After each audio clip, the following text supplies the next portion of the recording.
Hey. Hey, thanks for watching the video or clicking, whatever. This is a intuitive look on how I feel, where I say the most inflammatory things that I think are true and without proof. So if you want to watch, please keep watching.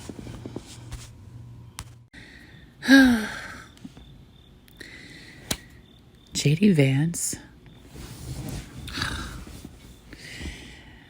Where do I even start with JD Vance? I don't like his face. That's where I can start. I don't like his face. JD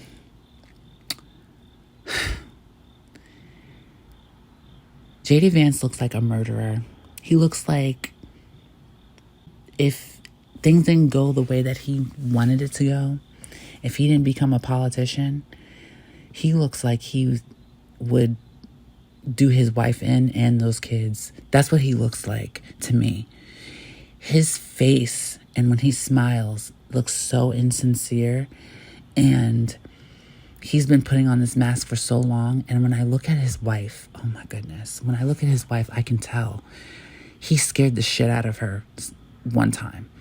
He scared the shit out of her. I can look at her and tell. She looks like something happened. He scared the shit out of her.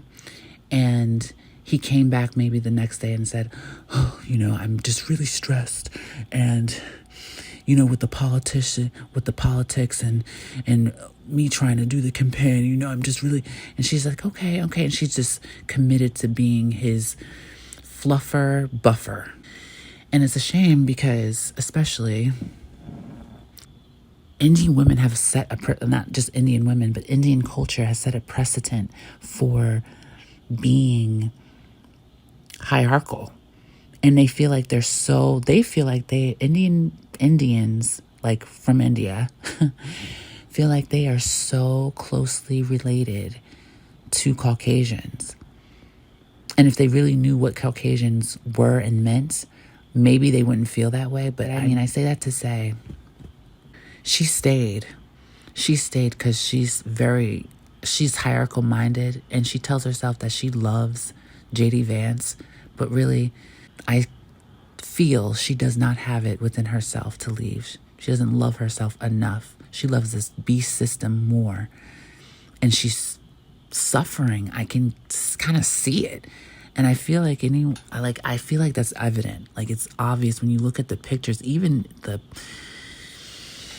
the staged pictures, right? They're so insincere to me. They look so insincere. And it's sad. Like I said, I would not trust, and I've said this before, I would not trust JD Vance. First of all, I don't trust Nan one motherfucker, okay? But if I had JD Vance in a room with Donald Trump, I would rather be in a room with Donald Trump, and I don't really fuck with any of these motherfuckers, to be honest. I just don't even give a shit. But you see what I'm saying? Like, I would sit in a room with Fuentes, who I know is going to be running over his mind, saying the N-word over and over and over and over and over.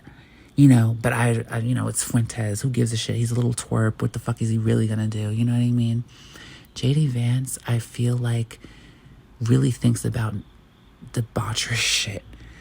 Like, if I was in the room with JD Vance, like, yeah, Trump would think about debaucherous shit. Yeah, Fuentes would think about debaucherous shit. But Vance is like, in his brain, I just get this skeevy feeling like, oh, he's just thinking like of ways he would dismember a person and put them away and like dissolve them in acid. Like, he looks very off to me.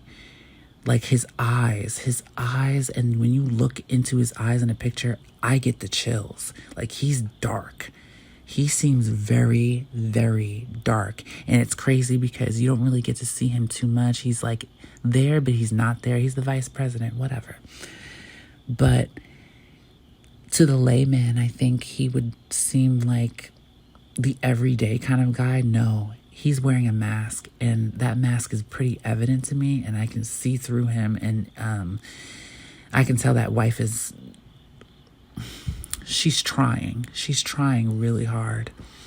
Yeah, JD Vance, like I said, even with Fuentes, I know that, like, if I was in a room with Fuentes, I would rather be in a room with Fuentes than JD Vance. That one I suspect is a real demon right there. A real one.